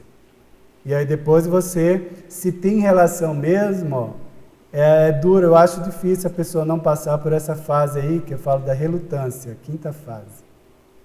Na hora que tem relação mesmo, que você começa a identificar um monte de conexão com aquilo, há uma certa relutância natural em função do peso da responsabilidade que aquilo representa. Não, poxa, o fato de ter vínculo com aquele grupo, com aquela personalidade, quando você vê uma série de evidências conectando, aí você, poxa, realmente, aí dá aquela relutância. E depois, hipótese próxima, você deve ter sido alguém bem... Aí, por último, que é a hipótese ou a fase do reconhecimento, né? Que aí você vai chegando a uma conclusão do resultado que seja uma hipótese de personalidade consecutiva, de retropersonalidade. Então, esse crescendo aí é bem importante, ele é didático justamente por isso. Roberto, eu queria que você ampliasse um pouquinho dentro da questão do autorrevezamento dentro da sua pesquisa. Entre as 3 personalidades é bem claro que tem lá a questão do autorrevezamento, né? Mas queria saber assim, como é que você encaixa a sua vida hoje, principalmente o seu trabalho dentro do estudo de serexologia, que é o seu veio principal, né, que você tá tomando, né? E essa questão do autorrevezamento, se você enxerga como uma coisa só ou não? Não, primeiro, a serexologia, ela entrou na minha história, assim, não foi o foco não de pesquisa. E assim, passou a ser durante esse momento, né? Mas o meu mega foco mesmo, minha maior conexão, é questão de natureza mesmo, a ecologia. E isso, tanto eu estava escrevendo sobre isso quando começou a aparecer mais conexão com essas personalidades. Aí eu fui aprofundando, aí tive que me dedicar mais à pesquisa e acabou saindo o livro aqui. Mas o que eu tenho para escrever, para produzir, tem mais relação com as coisas da ecologia. Na verdade, serexologia tem muita relação com evoluciologia, por causa da evolução, e evoluciologia e biologia está totalmente ligado, né? Então, o que eu tenho para escrever aí, para produzir, tem muita relação com isso, com essa abordagem evolutiva da vida em si. Eu tenho roteiro aí de livro para escrever, coisa para artigos e mais coisa para produzir, que é bem nessa linha aí. Tá. Mas aí, então, esse aqui foi um anexo, um apêndice, mas que me ajudou bastante nesse sentido. Por isso que eu reforço, eu coloco que vale a pena esse aprofundamento em serexologia, principalmente para mexer com a memória. E ajudou a recuperar. Então, veja, a força que eu vou ter agora para escrever na biologia, na ecologia, é totalmente diferente de antes. Antes do livro, da pesquisa e agora, a partir de agora. Então, o que eu for escrever com ecologia, já vou ter uma outra perspectiva totalmente ampliada, né? Totalmente diferente.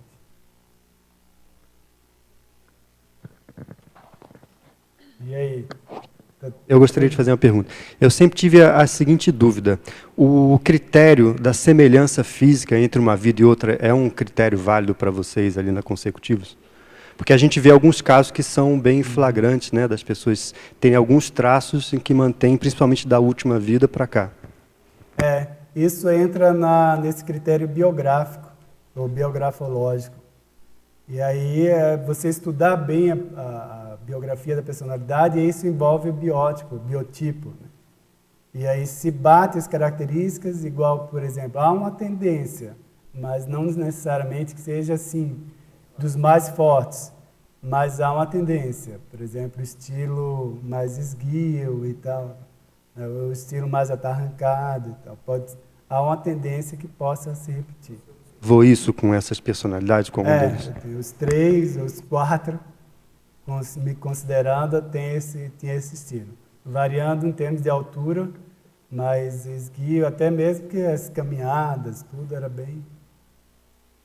E outra coisa que bate, pelo menos no Humboldt, que tem figura, os outros 2 não tem.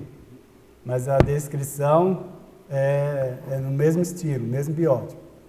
E aí o Humboldt é a questão da forma da cabeça do licocéfalo, que também é a mesma da minha. Isso aí bateu.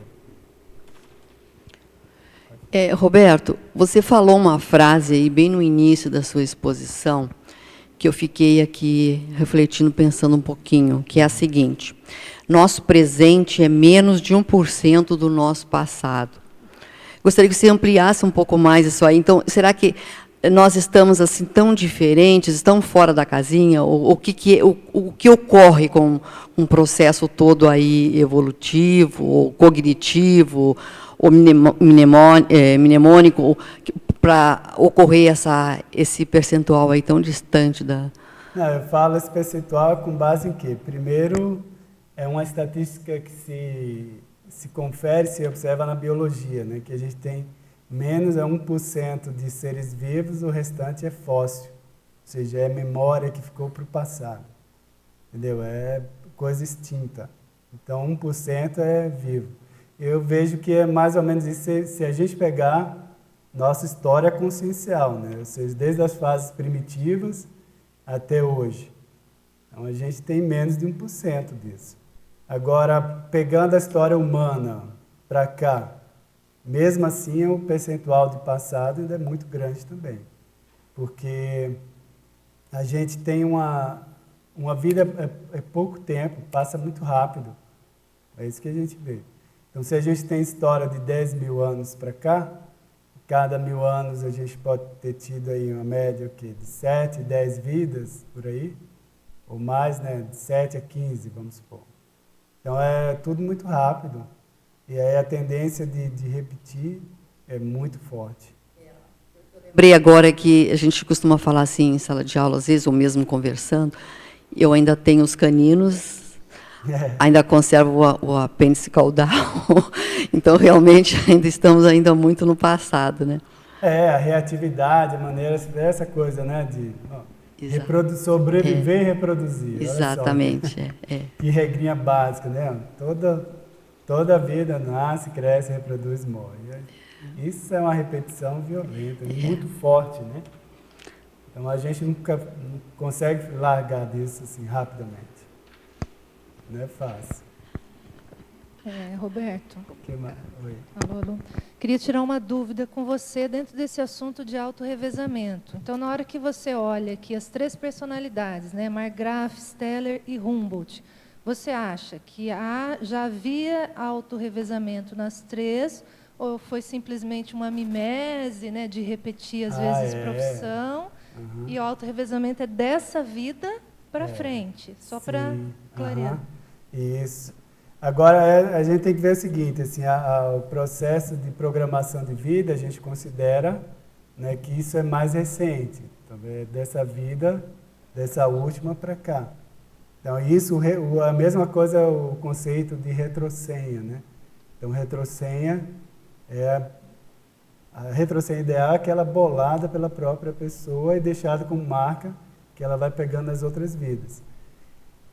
O nível de revezamento, ele não começa autoconsciente assim também. A partir de agora eu vou fazer auto-revezamento consciente. Então, esse aqui, por exemplo, não há garantia que esse livro vai ajudar assim, totalmente no auto-revezamento meu nas próximas vidas. Mas é muito provável que chegue até mim, que ajude de alguma forma. Mas aí entrando, esses outros naturalistas, eles tinham o que a gente pode falar uma proto-proex, que é comum. Então, ou seja, devia haver alguma orientação, vai para, igual tudo indica que eu cheguei na ciência a partir de algum trauma lá na política. E aí, tipo, a ciência abriu como uma forma de, né, resolver, respirar, mas desse trauma aí. E aí, veja, vai mexer com isso. Pronto, isso aí já é uma orientação para você seguir uma linha. Então, vai mexer com natureza e faz pesquisa aí.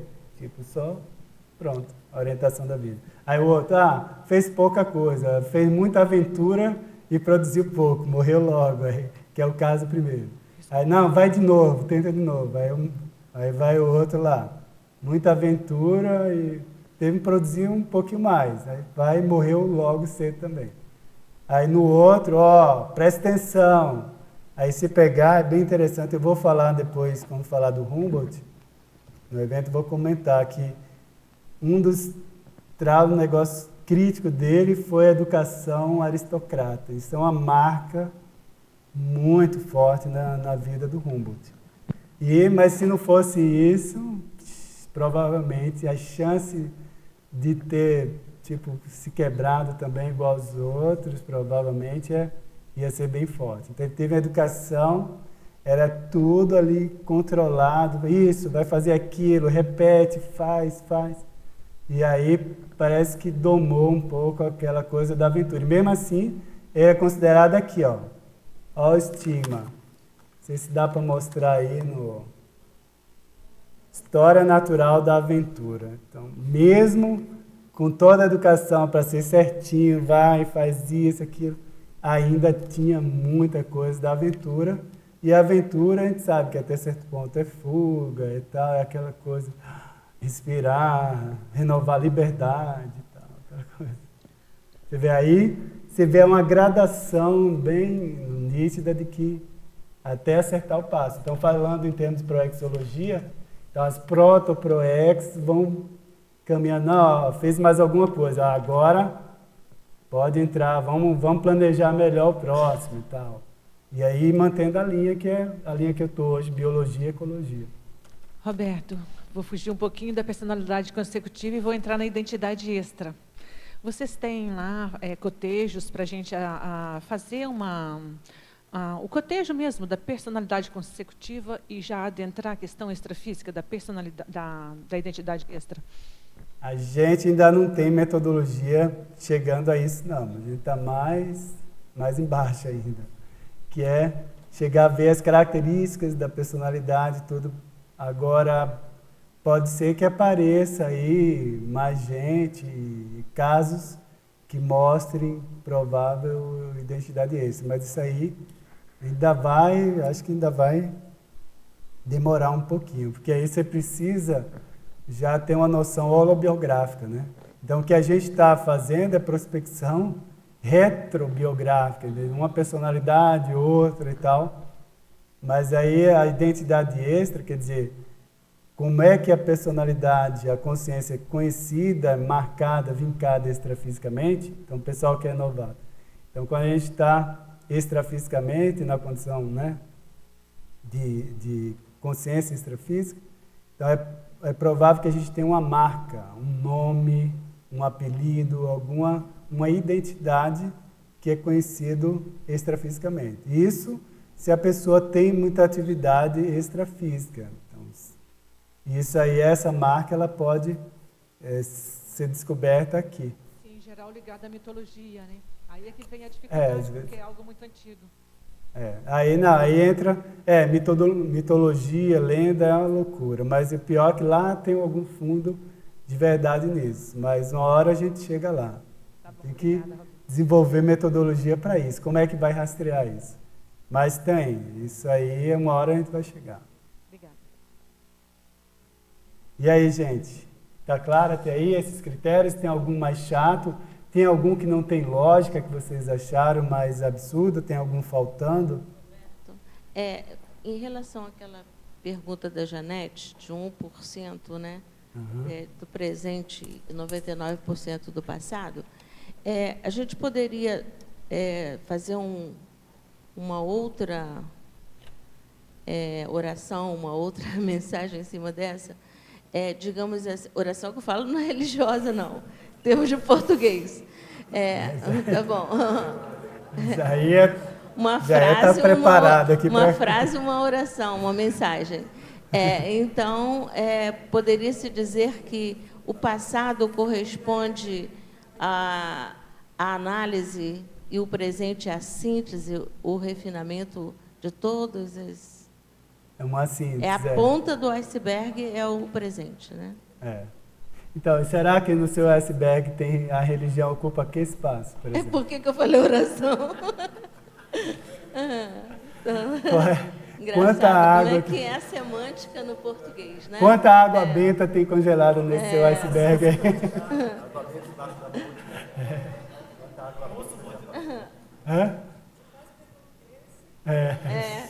Por isso que eu senti logo necessidade de explicar, porque a semântica, ela acho que o português é a língua que dá margem a vários significados, né?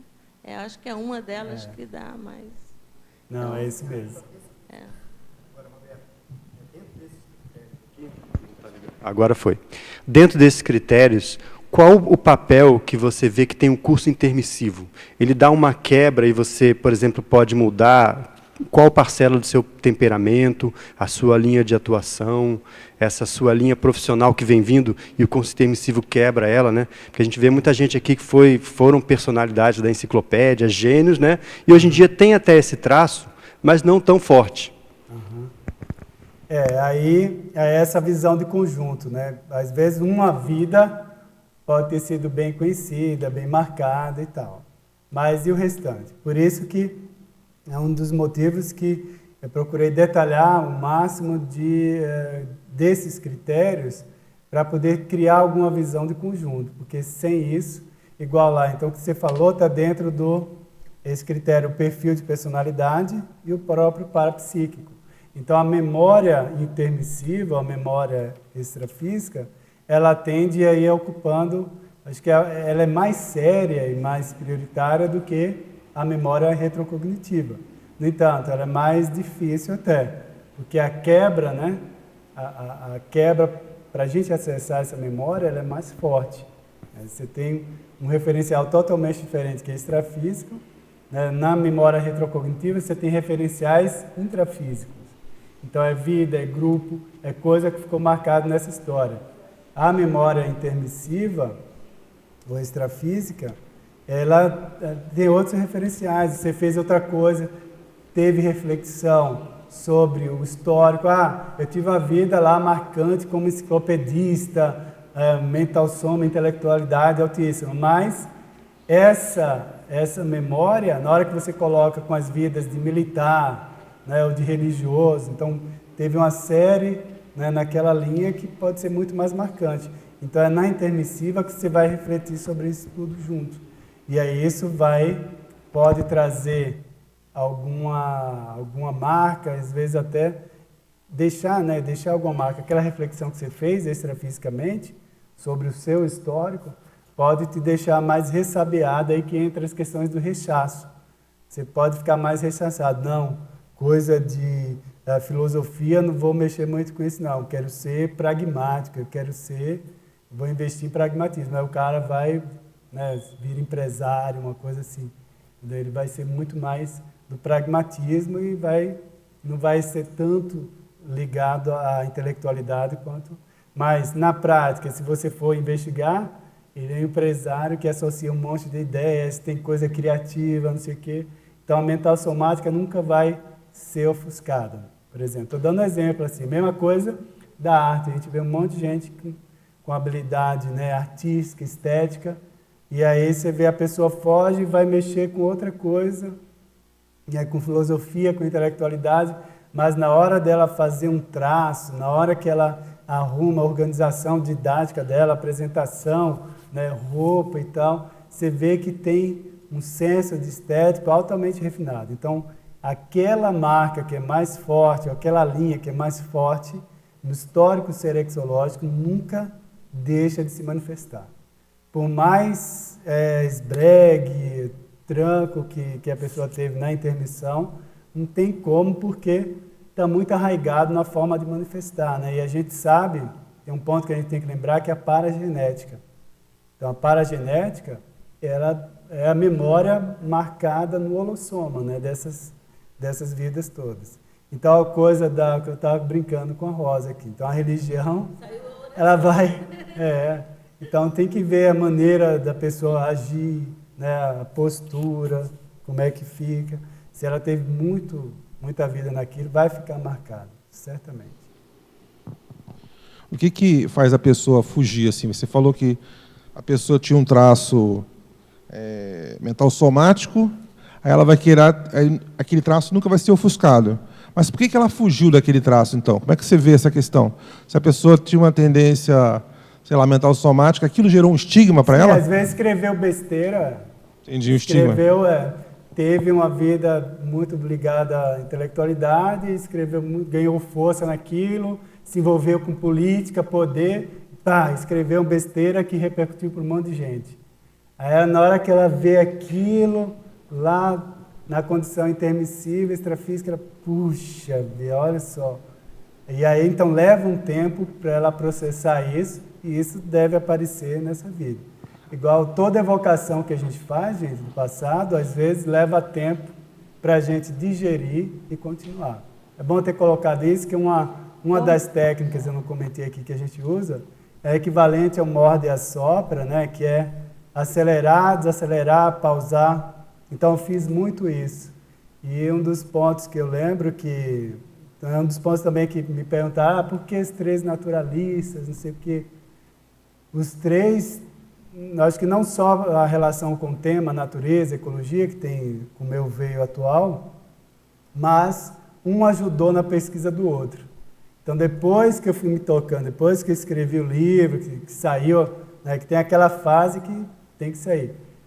Aí eu fui vendo, poxa, um ajudou a desassimilação do outro. Porque na hora que aconteceu isso várias vezes, tem hora que eu ficava super saturado, assim, não vou mexer mais com isso, porque a evocação é muito forte, você evoca aquilo, e aí vem as repercussões todas, afetiva, emocional, então aquele tranco todo, aí você leva um tempo para desassimilar daquilo, mesmo trabalhando energia, aquilo tudo, fazendo reflexão. Mas aí o que acontece? Eu, às vezes, mudava para o outro, lia muito, estudava muito aí enquanto eu estava dando tempo, aí daqui a pouco eu começava a estudar o outro. Aí eu fui aprofundando o outro, mas isso meio que espontâneo, né? Porque também iam chegando a sincronicidade, aquelas coisas todas. Mas depois que eu me toquei que isso foi meio que terapêutico, assim. Não foi algo pensado durante a pesquisa, mas depois eu vi que realmente deve ter tido uma assistência nesse sentido para poder ajudar a desassimilar, porque leva tempo. Igual teve caso aqui que eu li, engraçado, até hoje, eu vou ler o mesmo trecho do livro, da mesma repercussão, a mesma informação da repercussão. E aí você leva um tempo para digerir aquilo lá. Então, isso na verdade, nesse caso, foi autoassistência, né? Ir limpando o passado. Teve muita assistência extrafísica, isso sem dúvida. Desde das dicas, como é que chega, porque os amparadores também extrafisicamente vão ajudando, vão intercedendo conforme você também está ganhando força com aquilo, está ganhando autoconsciência, você está se fortalecendo e está, de alguma forma, ajudando no seu trabalho atual com as outras pessoas. Agora, você percebeu alguma evolução no temperamento dessa? Você chegou a ver por esse viés? Desde o primeiro lá até hoje? Tem. Do temperamento, você pegar, ixi, é uma vergonha. E mesmo, por exemplo, vocês vão ver a biografia do Humboldt, com uma mesologia extremamente precisa ali, mas lá o veio dele, a forma de se manifestar, se você pegar o Steller, caramba, e aí minhas reações mais espontâneas, não, né, calculadas, porque tem muito... teve um exemplo bem interessante, só fechando aí, uma pessoa que leu o livro depois veio comentar, agora entendi como é que você age no tertuliário, não sei o que ficava muito em evidência aqui por tabela. Eu brincava com a Cris, a gente é famoso por tabela, né? Porque estava junto do professor Valdo aqui e tal, e aí, agora entendi como é que se reage e tal, mas o meu comportamento todo, assim, procurando demonstrar a educação, é muito mais coisa da educação que ele teve, que eu tive, do que é assim espontâneo, né? Meu espontâneo, a Aline prova aí, tem muita coisa de deseducação ainda do que de refinamento. Mas eu, autoconscientemente, eu me esforço para ser, né, educado, né? Não xinguei ninguém até hoje daqui, né? Mas você vê. Roberto, essas vivências eram para você ir armando para sociograma dessas vivências, essas repercussões, os holopensenes que vinham na hora que você fazia assistência? O parasociograma, gente, para quem não ouviu falar, essa é o conjunto, a rede de relações que a pessoa tem. Então, tanto extrafísica quanto intrafisicamente, grupos, família, tudo entra nesse conjunto. Então, é uma estratégia também de pesquisa disso. Isso entra no critério social. Gente, segundo as autoridades aqui presentes, estamos no nosso horário. Eu agradeço muito aí a presença de vocês, de todos, a discussão, e a gente está aberto aí para continuar a pesquisa e debate. Vamos em frente. Viva a pesquisa! Valeu! Sim, a próxima, queria convidar todos, e para convidar mais gente ainda, porque especialmente será a Mega Trafor e o desenvolvimento serexológico, é uma continuidade aí, sendo que agora com mais força ainda, que é a professora Daiane Ross. Então, domingo, dia 20 de novembro, ok? Obrigado a todos e até lá, hein? Mais algum recado? Só um recado aqui, pessoal. Queria avisar que quem tiver alguma pesquisa desenvolvendo ou desenvolvida que queira apresentar aqui na tertúlia matinal, a gente está aberto a receber os temas de pesquisa de vocês pelo seguinte e-mail: tertulia.matinal@gmail.com. tertulia.matinal@gmail.com. Então é bom quem tiver já mandar, porque nesse ano de 2007 a gente vai ter uma equipe que vai analisar o conteúdo e ajudar a desenvolver as palestras aí. Obrigado.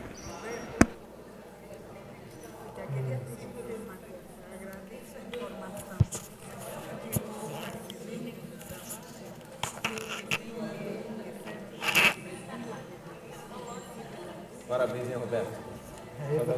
Valeu.